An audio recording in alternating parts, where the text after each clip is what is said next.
Thank you for joining us.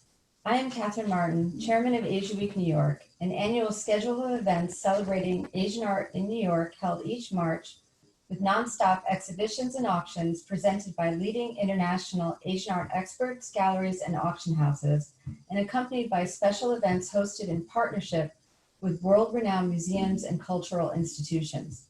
But Asia Week is not just an event, and Asia Week New York is more than an association. We are part of a vibrant international community of Asian art specialists working together throughout the year to develop programs relevant to the field. Today we have 10 speakers taking you on a virtual gallery walk. All 10 are participants in our online group exhibition, Asia Week New York Autumn 2020, which is on view now through October 4th. To keep things moving along, each presenter will discuss highlights from the viewing room selections, then pass the mic, so to speak, to the next person. Think of it as a form of virtual tag, or more to the point, speed dating with an art dealer.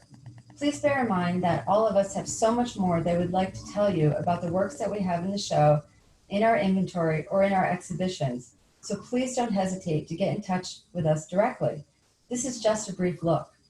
And with that, I will start with two early 19th century Japanese woodblock prints of beauties from my selection. One of the interesting things about images of beauties is deciphering the subject. Is it a courtesan or is it a geisha? In Edo period Japan, these were distinctly different roles. The majority of images of beauties depict courtesans. These are stylized portraits. Images of courtesans were like fashion plates. These were the supermodels of their time.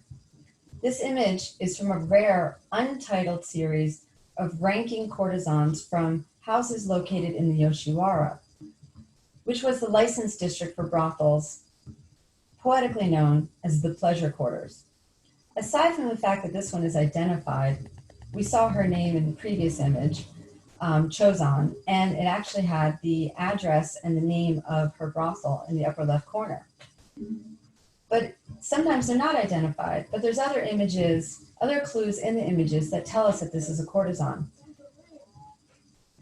The multiple layers of robes, in this case, the purple and pinks are beautifully preserved. They usually fade quite easily.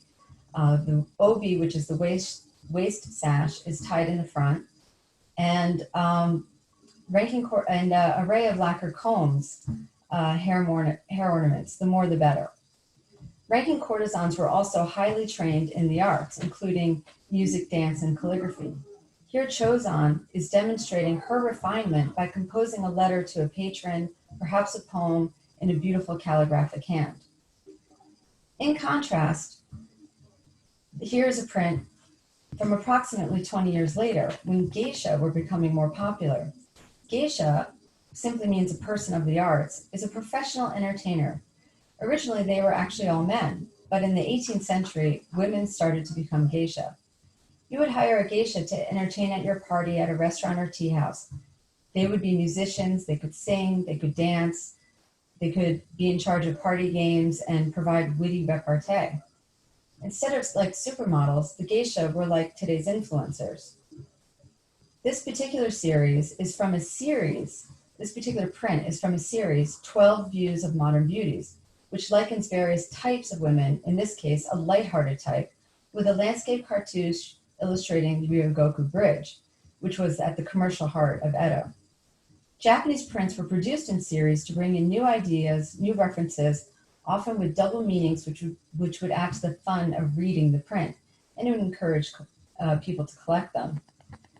In this case, clues to help us identify her as a geisha is that she's wearing less elaborate clothing. They tended to wear more subdued colors. The obi would be tied in the back. They would still wear their hair fashionably with combs, but fewer of the combs, because you wouldn't want to upstage the courtesan. The courtesan would be the star of the party, and the geisha would help with the entertainment. Also, the big clue in this print is the instrument she's holding in her hand. You see the neck of a shamisen, which is a 3-stringed instrument closely associated with the geisha. It's a small instrument that was ideally suited to bringing along to a party. This is not a portrait of a particular geisha. That would be very unlikely. This is an idealized beauty, and in this case, she is meant to be lighthearted. How does that relate to the Ryogoku Bridge? Well, in summertime, one of the ways to escape the stifling heat of Edo was to get to the cooler air on the Sumida River at night. And every year at the opening of the summer season, there would be fireworks at the Ryogoku Bridge. So in this case, the image of the bridge is evocative of summer amusements on the boats that would crowd the river. Both of these prints are included in our current exhibition at Scholten, Composing Beauty, and we invite you to view it on our website or come see us in the gallery. And with that, I would now like to introduce my friend and colleague in the field of Japanese prints, Veronica Miller of Eganoff Gallery Japanese Prints, based in California. Veronica? Thank you so much, Catherine.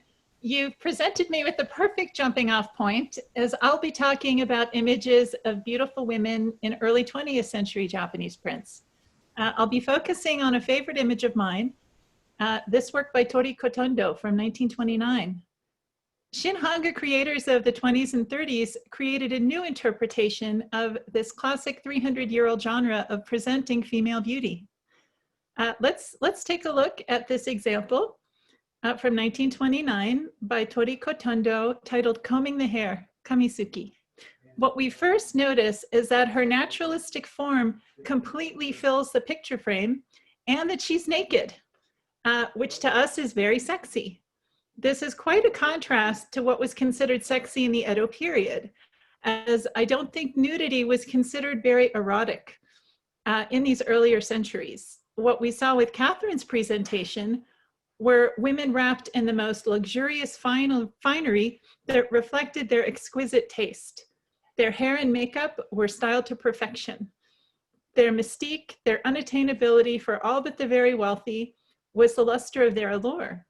Here, the allure is that we feel like a voyeur, as she is having a private interior moment. She's crouching in the bath, combing her hair, and doesn't even really seem to be paying attention to us. She's also shown in quite a challenging pose, and her face is in this complex three-quarter oblique view, which was very difficult to capture in a naturalistic way, especially without using key block outlines. The most outstanding printing feature is that this work lacks any key block outlines, which are almost always black or gray, which we saw in Catherine's examples. Here, the outlines are white and are actually embossed into the print using blind printing or karazuri. The outline is comprised of several deeply embossed lines done with a very flowing, sketchy, yet painterly hand.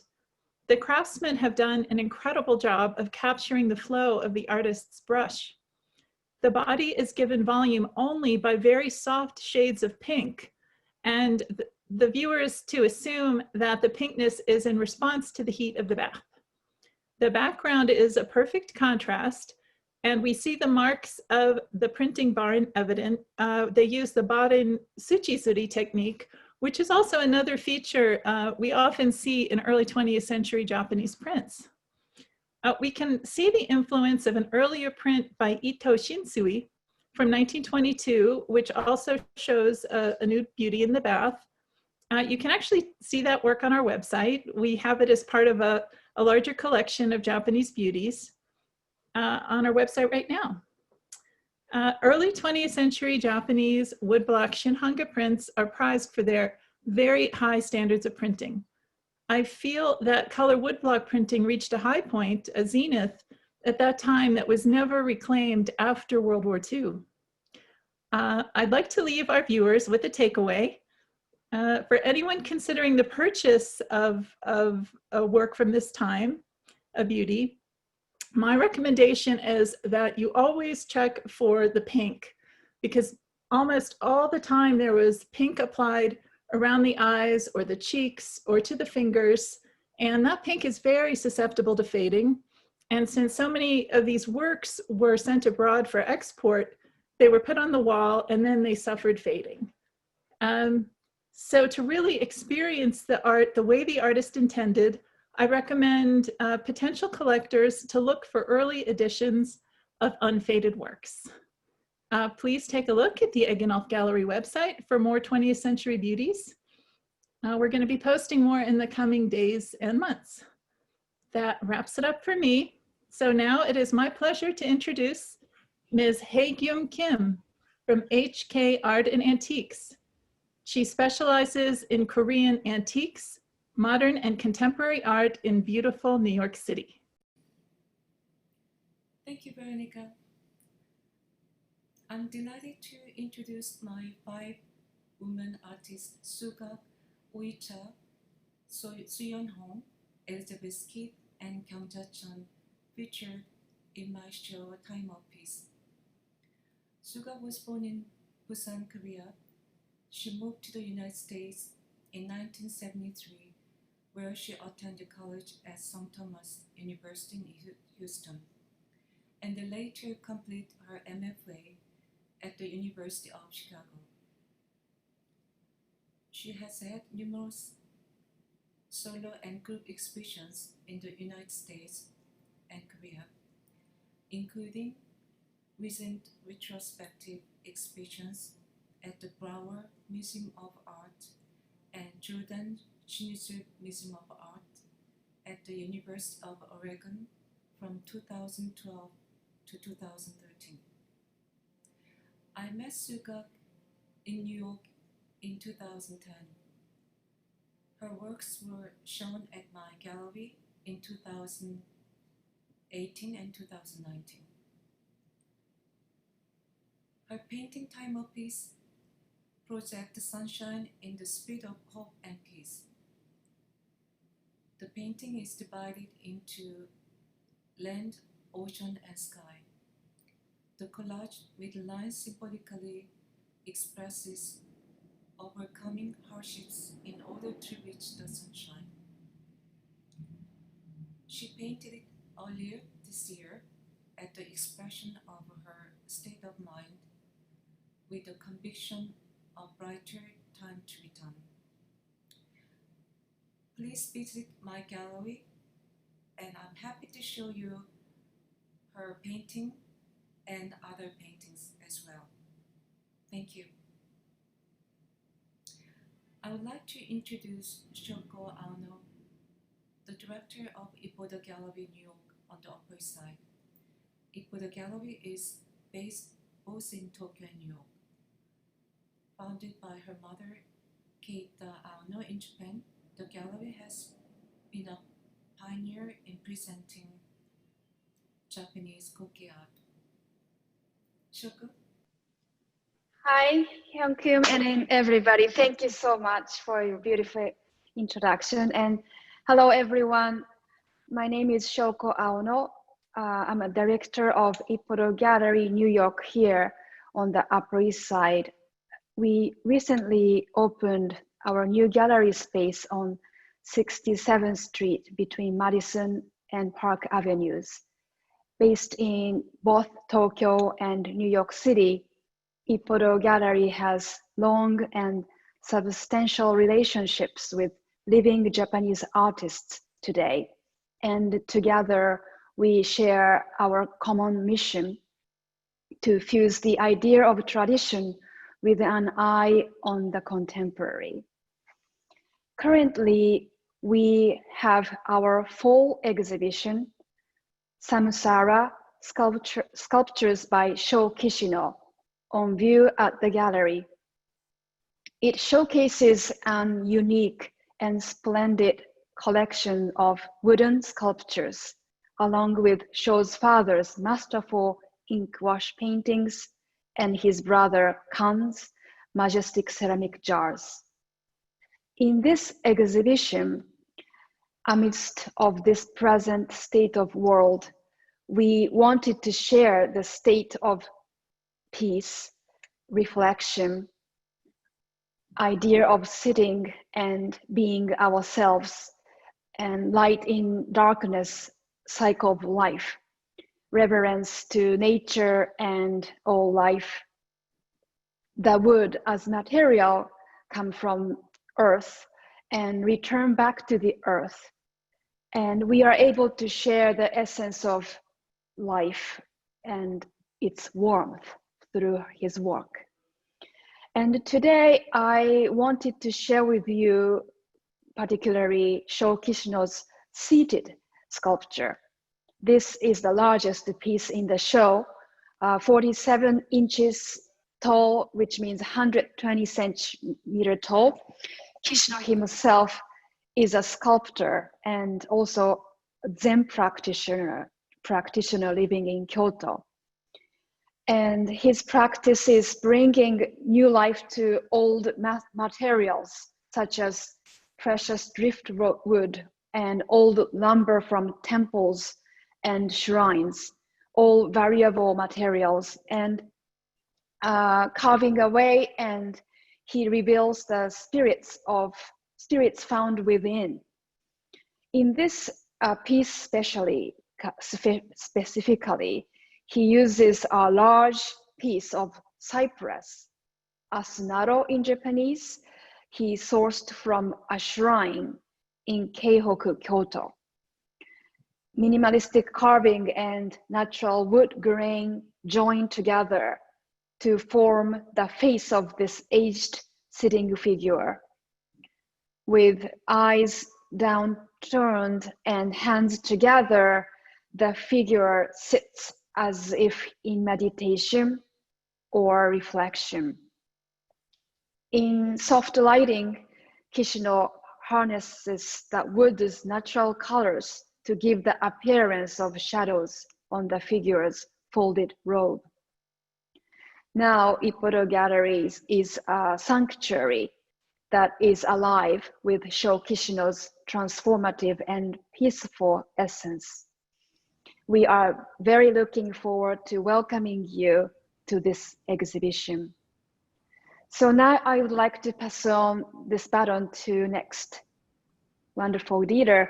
I would like to introduce Mary Ann Rogers of Kaikodo, leaders in East Asian art, specializing in Chinese and Japanese painting and works of art. Hi, Mary Ann. Hi there. Thank you so much, and thank you all out there for joining us. What we are looking at here is an example of old blue decorated ware, kosametsuke. That is the name given to a kind of porcelain made in China, but specifically for Japanese clients. If you know anything about Kaikodo, you know we don't have a one-track mind. We deal in media across the board and in Asian art also pretty much across the board, with China and Japan the foundations. And kosametsuke brings those two cultures together. But is it an harmonious coupling? Well, the Japanese got what they wanted, and the Chinese were paid for it. So they each got what they wanted, but that was pretty much the extent of it. Have a look at these Chinese folk, in this case made of stucco in the 14th century. They're standing over the dish, and their reaction is telling. One is laughing. The other can't be bothered to even look at the piece, and that reflects the attitude of the Chinese towards kosametsuke right up until modern times. So what would the Chinese have found so objectionable? Well, several things if we accept a generalization, that the Chinese in their later ceramics prefer perfection over imperfection, the predictable over the unpredictable, and a refined, careful rather than slapdash finish. Look closely. The glaze has chipped off the mouth rim, not damaged during rough use, but a poor fit. And when you flip the dish over, you see that the foot rim is not clean, but is marred by gritty adhesions. You don't get this stuff off. It is an integral part of the ceramic. The glaze is clear and bright, but has a sticky texture with a few tiny black blemishes and minute holes. And the painting itself is a bit docile and slippery, and the theme, the 8 Immortals, is not by the book. It is not possible to identify with certainty all of the figures. However, since kosametsuke was intended for the Japanese, we must look at it through their eyes, and with them appreciate the imperfect, the unstudied, the spontaneous. Not a chipped rim, but mushikui, an insect-nibbled rim. The glaze, like a pool of still water with some forest debris floating on it. the grit on the foot, anchoring the piece to its birthplace in the kiln and to the earth whence it came. And we can join in the romp of these fellows through the sky, galvanized by an unfettered brush. And finally, we must look at the piece through our own eyes. Among Kosametsuke, in a class of its own, we are truly swept off our feet by its sheer size, by a vibrant image that sweeps across the entire white surface as if the painter were greedy for a huge canvas. And we are charmed by the subtle bits of red and green that link the piece to other groups of porcelains also made for the Japanese. So please, I beg you, look at this through their eyes and through ours. Also, do have a look at our pair of screens in this exhibition, painted by a Japanese artist, but the subject, once again, bringing together China and Japan. Thank you, and now I would like to introduce Joan B. Mervis, a founder of Asia Week New York and New York dealer in Japanese works of art, specializing in modern and contemporary ceramics. Take it away, Joan. Hey, thank you, Marianne. It's great to be partnering with you in Asia Week yet again, albeit virtually and at quite a distance. I have to say it's with tremendous pleasure and gratitude that after 3 years of planning, my gallery is actually able to present this unique exhibition focused on the nature of lineage and received tradition. Titled Fathers and Sons, the shows feature 2 father and son pairs of ceramic masters, Suzuki Osamu and his son Tetsu, and Wakao Toshisada and his son Kei. Both fathers were raised by talented ceramist fathers and have themselves received national recognition for their mastery of 16th century ceramic styles.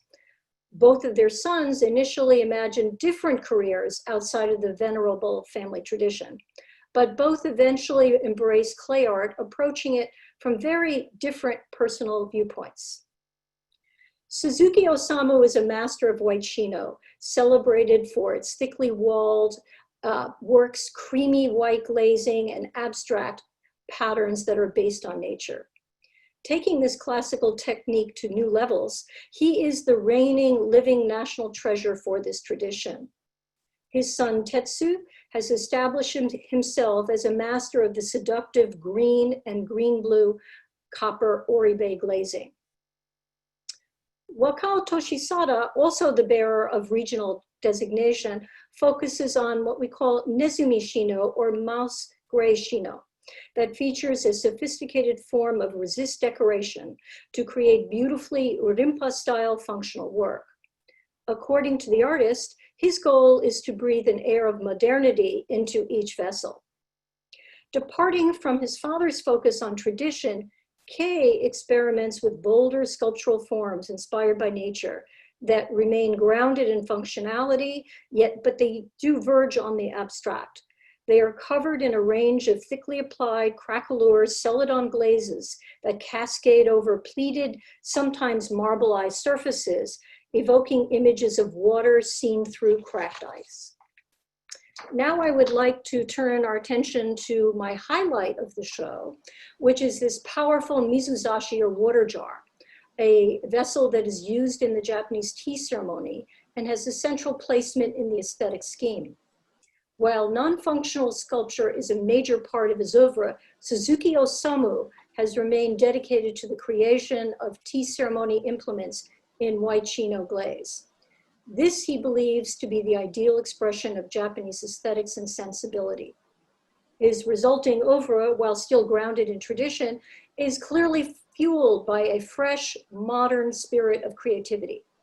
His works are noteworthy for their thick walls and unctuous opaque chino glazes, the result of longer firing time and slow cooling periods when fired, believe it or not, in a modern gas kiln. As a consequence, his work possesses a dynamism not found elsewhere. Suzuki is recognized for his bold, dignified designs and effective use of contrasting surfaces, which we see here in this geometrically carved 8-sided vessel. The irregular hand-carved formations that cover the surface invite us to look at the vessel in all directions from all angles, and yet presents itself as both sculptural and functional, traditional yet contemporary, and could be a vessel only created by Suzuki Osamu. In 1994, Suzuki was designated only the second living national treasure for Shino ware. And in many ways, Suzuki Osamu may be seen as a new type of living national treasure, one who clarified the modern meaning of traditional Shino, but has also created surprisingly contemporary, challenging sculptural forms. Thank you for listening. And I invite you to come and visit our show by appointment, which is open for another month before we switch out. We had a previous talk with the Suzuki family, and that video can be found on our website and on YouTube. And you might join us on October 6th for our next video with both artists present for a wonderful conversation. So if you'd like to attend that, please go to our website and send in a request for an invitation. Thank you.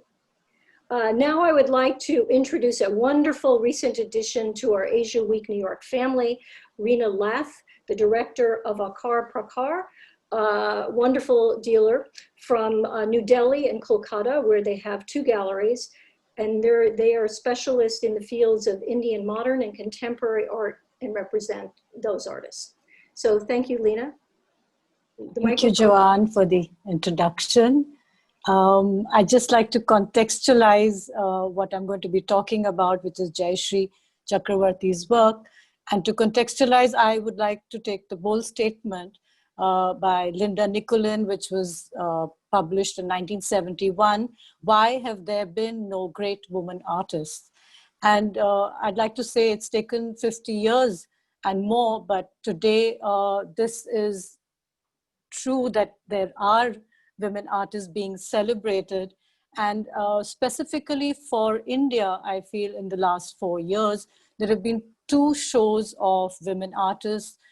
2016, we had Nasreen Mohammadi at the Met, and Mrinalini Mukherjee in 2019. Both came from 2 different schools of training, one from the very urban Baroda and the other from the idyllic and organic Shanti Niketan of Rabindranath Tagore. And what is unique and interesting about these women artists is there is Rubina Karode, the curator and director of the Kiranada Museum of Art, and how she has been responsible and has taken an active role in highlighting women artists in the context of Indian art history. And Rubina has been also looking at Jayashree's work for over 20 years. She has been engaging with her work, and in the last 5, she's done, well, almost 5 exhibitions across the world for her. Now, what is so special about Jayashree? What is her unique style? What is her language? You will see that in her work, there is an obvious love for nature and the way she mixes the urban with the organic. And, she uses industrial materials, of course, paint, gold thread, beads, cloth, anything she can lay her hands on, along with organic materials such as roots, stems, sometimes coffee, tea, mud, flowers, you name it. Let's just look at Jayashree's background for a bit. She comes from Tripura, which is this green belt in the northeastern part of India. And her father was the doctor at the forest department. So she grew up in the lap of nature, and not only as a personal interaction with nature, but also from a scientific background. And let's look at her work here, which is called Shelters. And it's a rather large canvas, so we're kind of scrolling it up for you. She loves to do large-scale works. She has this feeling that she can expand into nature and be a part of it. So you'll see around the canvas these lines, these very chaotic lines made with a palette knife, and she hits the canvas with these lines and creates these textured markings of nature. These are really the way energy moves in nature that you will find in her canvas. And when you look at the whole thing, you see this chaos around. And in the center, you'll find this organic tree growing into this silent, peaceful space and pushing out the chaos. Her work is about bringing awareness to the chaos, and through the chaos, an awareness of the non-chaos. You can see Jayashree's work at the Kiranadar Museum of Art. Currently, it's on show. The Asian Art Museum in San Francisco will be showcasing her work in October this year. And of course, you could visit our website, akarprakar.com, to have a virtual walkthrough of her exhibition. Thank you. And next we have, next is Koichi Yanagi, Oriental Fine Arts, located in the Upper East Side. Speaking tonight is Philip Hafferty on behalf of gallery owner Koichi Yanagi. The gallery specializes in Oriental fine arts, painting, ceramics, tea ceremony objects, lacquer, and Buddhist art. Welcome, Philip, on to you. Rena, thank you so much for that introduction. Again, my name is Philip Hafferty, and I am gallery assistant at Koichi Yanagi Oriental Fine Arts, located in the Upper East Side. I'm accompanied off camera by my colleague Yoshinori Munemura, and Koichi Yanagi sends his greetings and thanks to all of you who have joined us this evening. This is our first time formally participating in Asia Week, and it is an honor and a privilege to be presenting this evening. I am delighted to introduce you to one of the 3 pieces in our Asia Week online exhibition and one of the 6 pieces of our Kokon biannual Fall 2020 exhibition. This large painting of peafowl and peonies is by Maruyama Ozui. Ozui was the eldest son of Maruyama Okyo and successor to his workshop. In vibrant mineral pigments and luxurious gold, Ozui has painted this peacock and this peahen with these peonies. And as you can see in centimeters or in inches, 3 feet, 8 3/4 inch high, and 5 feet, 2 5/16 inches wide, this gigantic hanging scroll painting. The peafowl is called the king of the birds, and peony is queen of the flowers. So this combination has become common in Chinese and Japanese paintings as symbols of affluence and beauty. The provenance of this piece comes from quite rich and powerful individuals. We know the provenance from the underside of the lid of the box. This has a message testifying that this painting was received by Sonoda Tasuke from Aoyama Tadayuki. Aoyama Tadayuki was a daimyo feudal lord of the Tamba Sasayama domain, which is in modern-day Hyogo Prefecture, just west of Kyoto. Tadayuki lived during the Bakumatsu, or the late Edo period, into the Meiji period. And he was the daimyo who then came to know Sonoda Tasuke, who was a businessman and politician into the Meiji period in Sasayama itself. The signature in the lower right-hand corner of the painting reads Ozui with his seals Ozui and Giho, which was one of Ozui's artist names. There is only one other known example of this subject by Ozui, which is in the Sumitomo collection, or the Sen-oku Hakukokan Museum, located in Kyoto. Again, the combination of peonies and peafowl is a symbol of affluence and beauty. And we know that this painting belonged to rich and powerful people.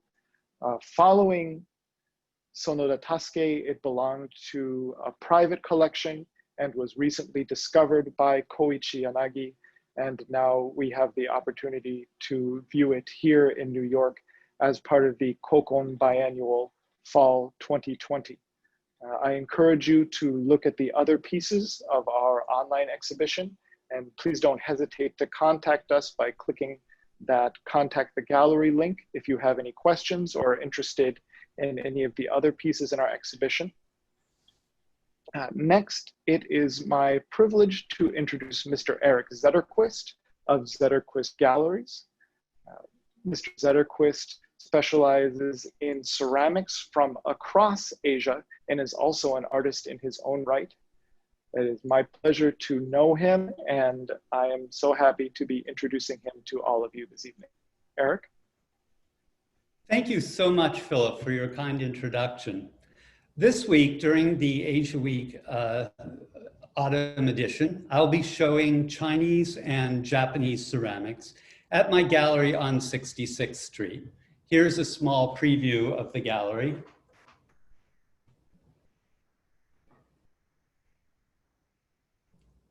And the piece I would like to highlight today is a beautiful and unusual work from the Fujian kiln complex in southern China. This piece is highly unusual and fun. It has a very sort of vivacious form, and we know from this form, the constricted mouth, the baluster-shaped body, and the cup mouth, that it was a vessel for liquids, perhaps wine. More specifically, the lid tells us that this was an object for ritual. This is a pagoda and designates this piece as a ritual object for some sort of Buddhist ritual. The lid also tells us a lot about where and when the piece came from, because it is almost identical to lids that were made for the Japanese during the 12th century. The Fujian kilns were doing custom orders for Japanese Buddhists who wanted to bury sutras in sutra mounds, and the sutra containers resembled these pagoda lids very much. Of course, one of the most unusual and enjoyable parts of this object are the handles. The handles are formed by two double strap, what's called a double strap handle, that the artist then pinched together. The effect is one of perhaps showing or implying wisteria, or maybe even a willow, but it's playful and most importantly, to my mind, it's soulful. These works, particularly from the southern kilns, were not necessarily as perfect and mechanical as some of the works that were produced in the Jingdezhen Qingbai kilns. So they had a lot of freedom in their design. And one of the things I enjoy so much about my business and hanging out with beautiful objects like this is that, you know, I can put my fingers exactly where an artist put his fingers 800,000 years ago. And that is a very, not only an enjoyable thing, but it also connects us to the people who made these objects and to a different time and place, and enriches our lives greatly. With that, I would now like to introduce a fine dealer of Southeast Asian art, Mr. Thomas Murray. Thank you, Eric, for this introduction. I appreciate being included with these esteemed colleagues of Asia Week New York. I'd like to introduce a sculpture that may not be known to many of you. It's an ancestor figure from the island of Nias. Nias is located off the coast of Sumatra, and we see it there in red. It is famous for its megalithic, Neolithic tradition. They were headhunters. They had very complex costumes. We see this gold crowns, and that gold crown is preserved in this portrait of the primordial ancestor known as Aduzatua or Adunua. This sculpture was collected in 1955 in the South Nias village called Bawal Montaloa. And we see the Professor Herman Verstappen, a Dutch geographer who was doing studies there post-war. Unlike many, this one is finished in the rear. You will often find flat. This is really beautifully, elegantly carved in all directions. It is carved by the same hand as the figure in the Museum for Kulturen, collected by Paul Weers in 1927. That's in Basel. We see this figure from the side, the elegant treatment, a male earring and the beetle chopper with a cup. Ancestor figures are a very important part of indigenous tribal societies of Indonesia. We see this megalith that's associated with the Easter Island figures. Giant stones were erected at the time of a chief's funeral. The ancestral house is the cosmic diagram we see on the right, and the upper reaches were where the ancestors resided. We see the warrior society below. There were rich men, nobles, freemen, and slaves. Here's a wall altar where such a figure would have been placed. Portrait of a young man. We see a figure again in detail. Note the headhunter's necklace. You had to take a head to wear that necklace. So with this, I close, but I'd like to point out my latest book, Rarities, the Himalayas to Hawaii, which also has a Nias figure on the cover. Please check it out and visit me on my website. Thank you. I'd like to now introduce Catherine Martin, my friend and the chairman of the Asia Week New York for this autumn. But thank you for all of our participants. I enjoyed your special insights into those remarkable and fascinating pieces that you focused on today.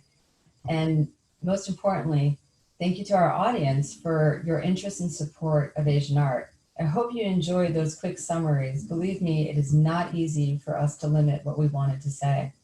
So be sure to visit the Asia Week New York website to see the online exhibition where you can easily contact any of the dealers directly if you have any questions from this presentation or about the works on view. And you can also click through to their website to learn more about their gallery. And if you haven't already, please do register for our newsletter for updates on our next presentation. On behalf of all of us at Team Asia Week, we hope to see you really soon. Thank you.